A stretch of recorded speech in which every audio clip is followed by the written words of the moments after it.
Bonjour à tous et bonne année, bon début d'année. Je ne sais pas à quel moment vous m'écouterez, mais au moment où j'enregistre, on est dans le début de l'année. Je skip l'intro aujourd'hui. J'ai décidé de pas mettre la bande-annonce. Fait que c'est Sophia au micro, Sophia de Swanco. Puis ici, on parle de toutes sortes de choses, de liens, on a des réflexions.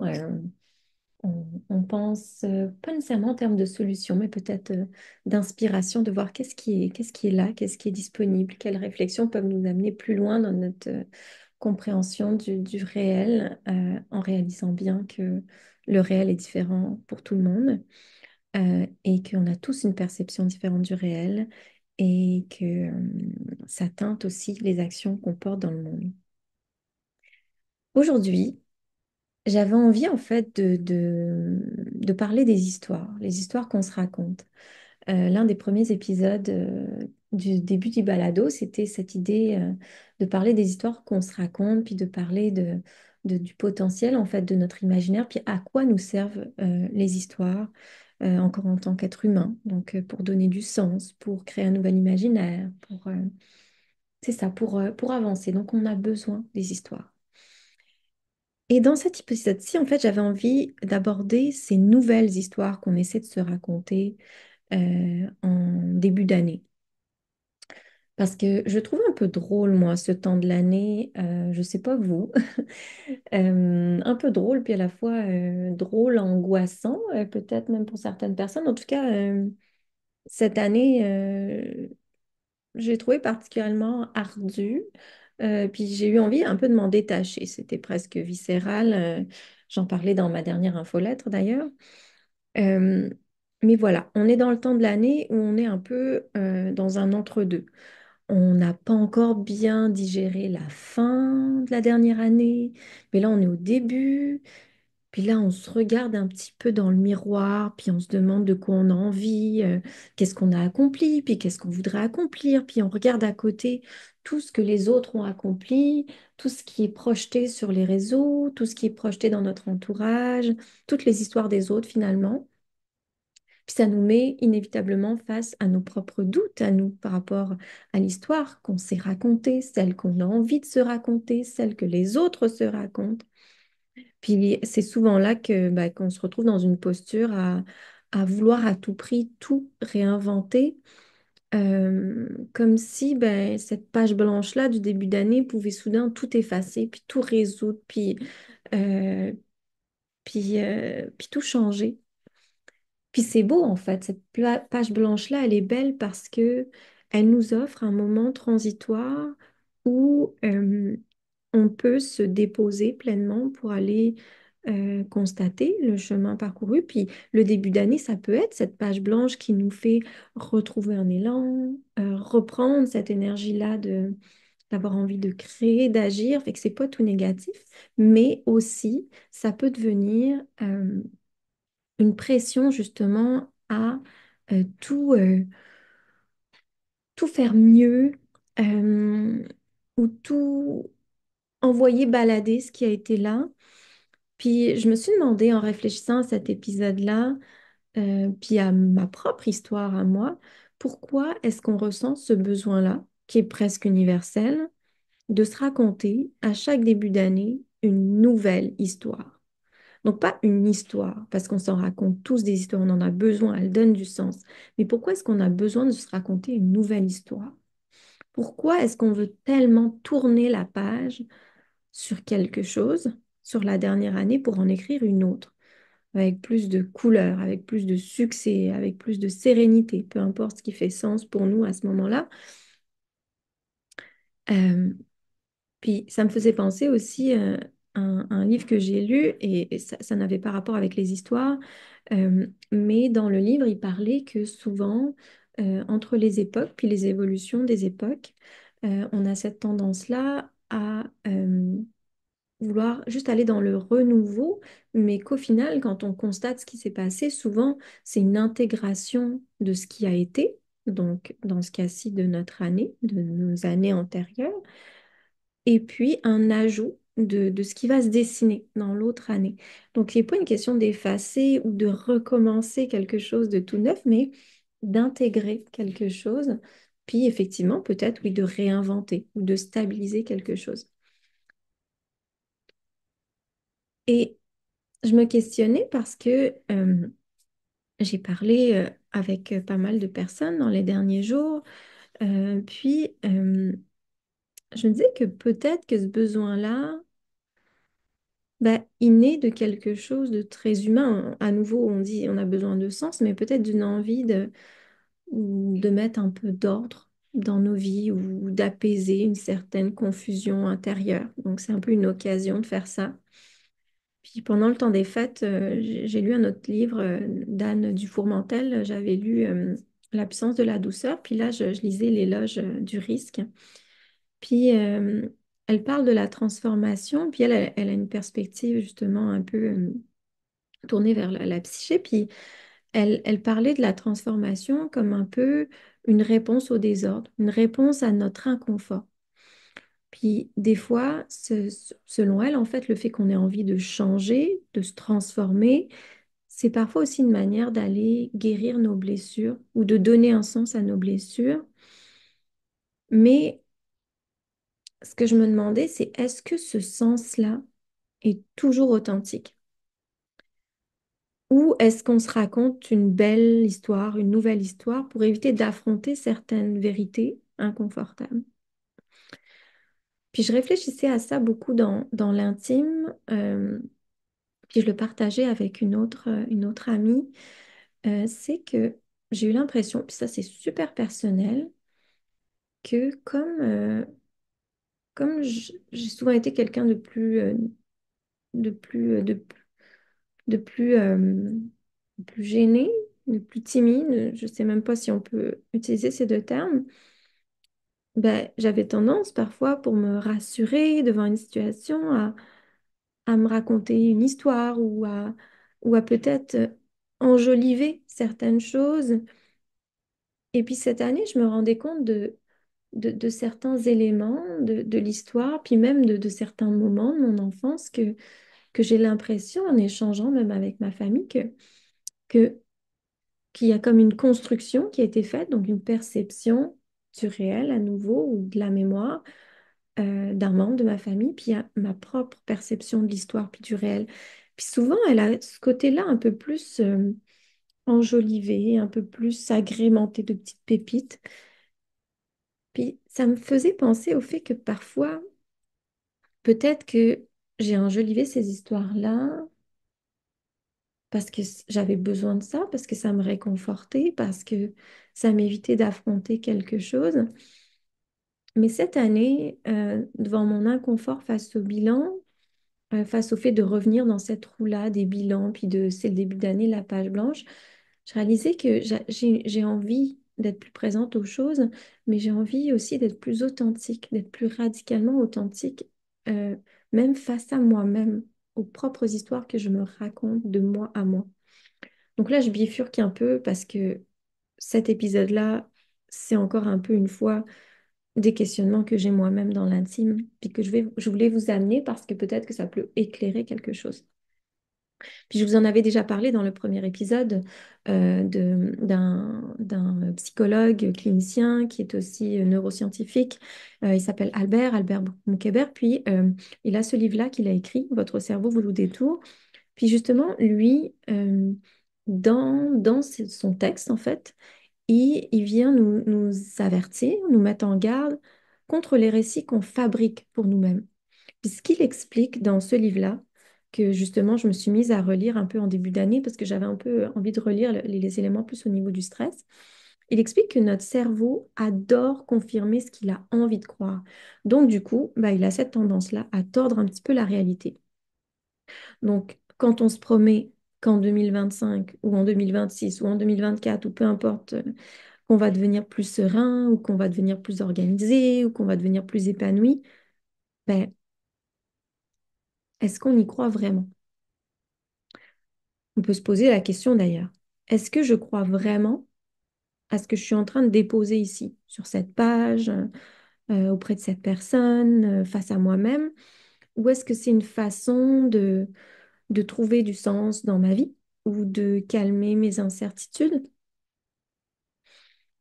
Donc, peut-être des questions que moi je me pose en tout cas, puis que j'amène un peu comme un réflexe de me dire, OK, ben, quand j'ai tendance à dire quelque chose, ou vouloir lancer ce projet-là, ou avoir cette conversation avec cette personne-là, ou faire telle ou telle intention ou prévision, ben, en fait, est-ce que j'y crois? Pourquoi je le fais? À quoi ça me sert dans le moment? Mais là, encore une fois, je veux vraiment ajouter la nuance que faut être honnête, c'est pas toujours négatif de se raconter des histoires. Les histoires, elles nous permettent, comme dans l'un des tout premiers épisodes, de, euh, de rêver et donc d'évoluer et donc d'imaginer des futurs plus souhaitables. Puis on en a besoin, hein, cette période. Et, euh, et je pense que c'était Anna Arendt qui en parlait aussi de cette vérité-là qui est fragile dans les histoires, puis que justement par rapport à ce que je vous partageais sur moi, la mémoire que j'ai de mon enfance, ben, elle dit qu'on a tendance à remodeler notre passé pour qu'il corresponde à ce qu'on est aujourd'hui. Et donc, du coup, dans cette quête-là qu'on a un peu tous collectivement d'être authentique à nous-mêmes, d'être fidèle à nous-mêmes, ben, peut-être que cette réinvention de nos histoires, donc celles qui sont passées puis qu'on remodèle, ou du futur sont peut-être une manière de rester fidèle à cette version de nous-mêmes qu'on aspire à devenir et peut-être laisser de côté celle qu'on était. Euh, donc bref, moi, je m'en vais un petit peu dans tous les sens, mais j'ai l'impression qu'on a besoin des deux côtés. Donc oui, on a besoin de se raconter des nouvelles histoires, d'imaginer des futurs souhaitables, puis avec tout ce qui se passe, on a besoin de cet élan-là.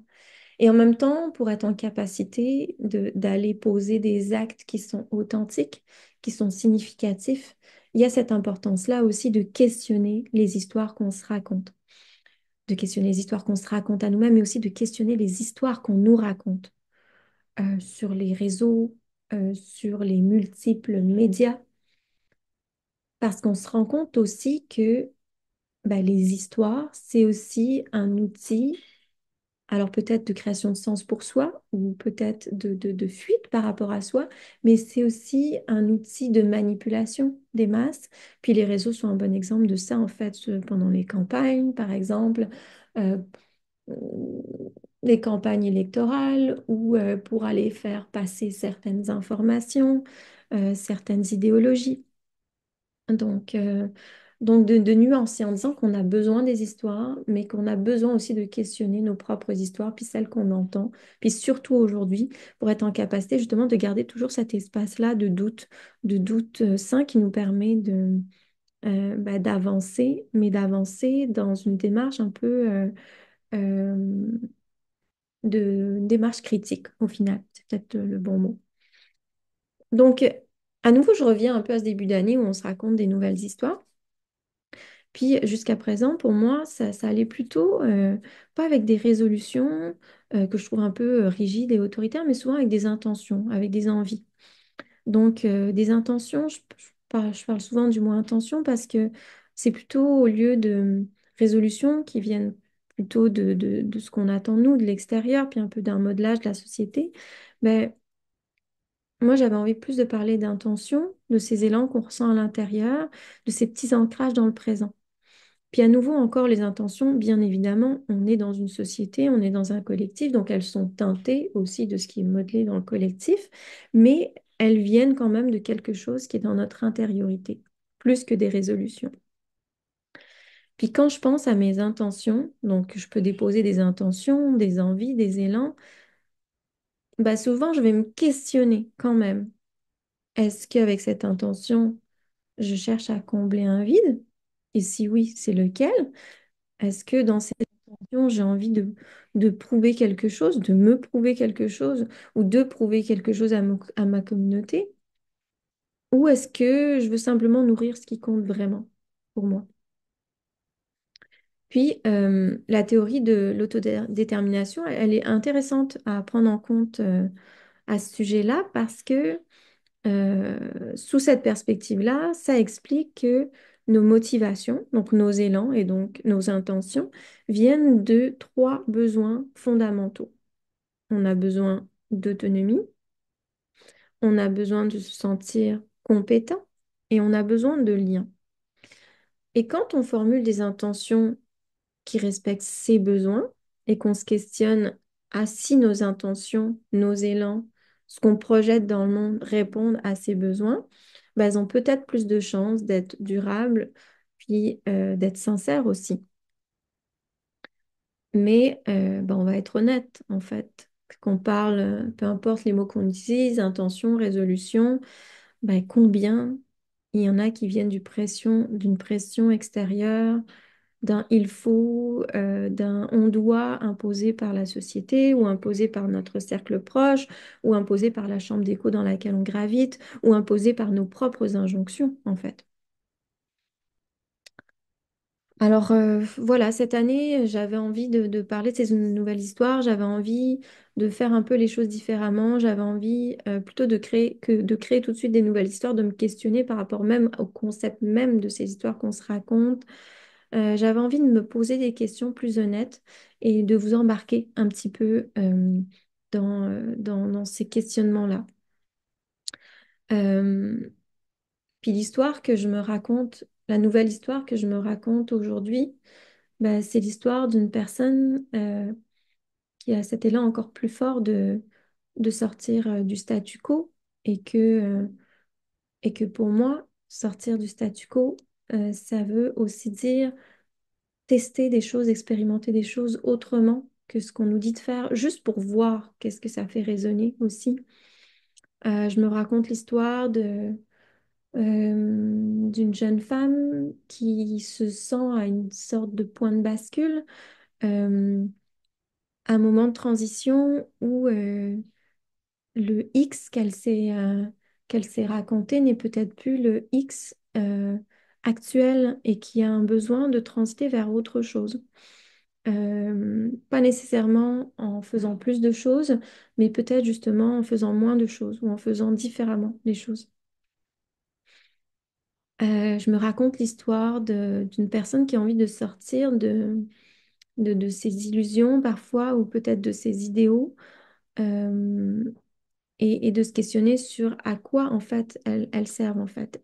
Et les actions que je porte dans cette histoire-là, à quoi elles me servent et est-ce qu'elles servent vraiment le monde? Donc, ce que j'ai envie surtout dans ma nouvelle histoire, c'est un peu de, de peut-être remélanger les cartes un petit peu, de, d'accueillir ce flou-là, de me poser ces questions-là qui sont pas évidentes, puis de trouver donc du coup une forme d'harmonie entre la vision, la perception que j'ai du monde, puis l'espoir que j'ai pour le monde et la réalité. Donc cet entre-deux-là. Alors, j'ai envie de nous souhaiter ou de nous proposer peut-être cette année et les suivantes, au lieu de chercher à écrire une histoire parfaite, ben, est-ce qu'on pourrait accepter déjà qu'on est simplement humain, que tout n'a pas besoin d'être, d'être au clair tout de suite, qu'on est peut-être juste des personnes qui sont en quête de sens, puis qu'on a chacun notre manière de créer du sens. Euh, J'ai envie de vous poser quelques questions aussi, un peu comme synthèse de cet épisode qui, un peu à la lumière de mes épisodes solo, est un peu pêle-mêle, mais je vous dépose ces questions-là, puis faites-en ce que vous voulez. Alors, la première que j'ai envie de vous poser, c'est quelle histoire est-ce que vous avez envie de vous raconter cette année? Quelle vérité est-ce que vous êtes prêt à accueillir face à cette histoire? Puis, quelles illusions est-ce que vous êtes prêt à laisser de côté? Comment est-ce que vous pouvez nourrir ce qui compte vraiment pour vous? sans la pression du regard extérieur, si on laisse tout de côté.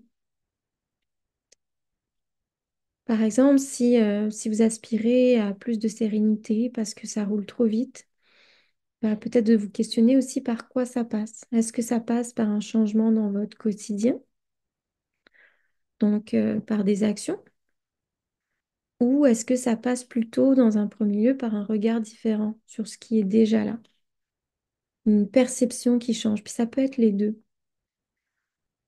Puis si vous rêvez d'un projet audacieux, pourquoi est-ce que vous en rêvez tant?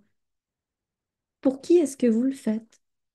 Et si vous voulez le faire, comment est-ce que vous pourriez le rendre plus accessible, plus authentique? Et si, au lieu de vouloir tout réinventer, vous choisissiez simplement de renforcer ce qui est déjà solide en vous? Qu'est-ce qui est déjà solide en vous? Qu'est-ce que vous avez envie de renforcer? Qu'est-ce que vous avez envie de garder? Qu'est-ce que vous avez envie d'intégrer? Puis prenez peut-être un moment pour vous demander, est-ce que vos aspirations parlent de vos valeurs ou est-ce qu'elles répondent à une attente extérieure? Puis alors qu'on est dans l'élan de tout ajouter, d'ajouter des nouvelles choses, de créer des nouvelles choses, qu'est-ce qu'on pourrait garder, mais aussi qu'est-ce qu'on pourrait soustraire pour alléger ce qui pèse inutilement dans notre quotidien, dans notre travail.